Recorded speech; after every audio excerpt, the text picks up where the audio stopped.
Mapagpalang araw sa ating lahat. Tayo ngayon ay nandito sa may Maprachan at kasama natin si Madam Dechen. Siyempre, kasi siya ang nag-imbita, ganun. At sa oras na ngayon ay tinuturo niya sa akin saan yung bungad. At sabi niya, tulak-tulak muna tayo, Madam, hanggang doon sa may bungad kung saan tayo magsisimula. Ay siyempre, baguhan ng auntie. Yes naman ako. Aba, nang lumingon ako sa kanya, nakasakay na ang auntie. Hindi halatang excited, diva? At habang nagtutulak tayo, story time, ako po ay lumaki sa mahirap na pamilya at sa aking kabataan, habang ako'y lumalaki, hindi po ako natutong mag-bike kasi nga, di ba mahirap kami? So walang pambili ng bike, ganun.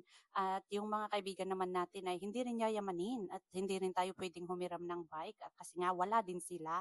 So ngayon, last year, natuto akong mag-bike. So first time ko ito na magbabike ng 10 km daw to. Sabi ni Madam, di syempre, kabado ang ante kasi nga sabi niya 10 km. Ang iniisip ko naman, baka matarek.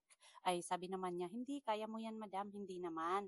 Carry, sabi niya, kaya ayan, o diba, sakay na siya agad, sabay sabi na, Madam, gusto mo bang makita yung lake? Puntahan muna natin and then picture-picture tayo. Sabi niya, hindi ako naghihindi. Yes, agad ang auntie kasi alam na this, selfie is the key. So, kaya pumunta talaga kami kung saan yung lake para mag-picture-picture, ganun. At ito na nga yung lake na pinagsasabi ni Madam at sa bungad pa lang makikita mo na, o diba, berding-berdi at ang ganda nga naman. At dito na mahinga kami saglit lang naman. At ito na nga, after nga namin nag-picture-picture ni Madam at tara, at tayo'y magsimula na sa ating pagbabike.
At ayun na nga, umabot na kami dito sa my lake at medyo kinaya naman, medyo matarik doon banda, pero kiri naman kahit masakit yung binti, pero hito nga tayo at ang ganda ng view. So sabi ko nga kay Madam, salamat.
At hindi nga na namin namalayan na palubog na ang araw at dahil uhaw na rin kami, sabi ko kay madam, bili na lang tayo ng buko. At ayan nga, umupo kami dyan at in-enjoy namin ang pagkain ng buko. At sabi ni madam, madam, tapos na tayo, sabi niya. So nagpicture-picture kami at nung sasakyan ko na yung bike ko, aba, ang Shontes. May nagyuyuga pala doon sa ilalim ng puno. At ayun na nga ang aming pagbabike at salamat ulit sa panunood sa aking mga videos at see you sa susunod na videos.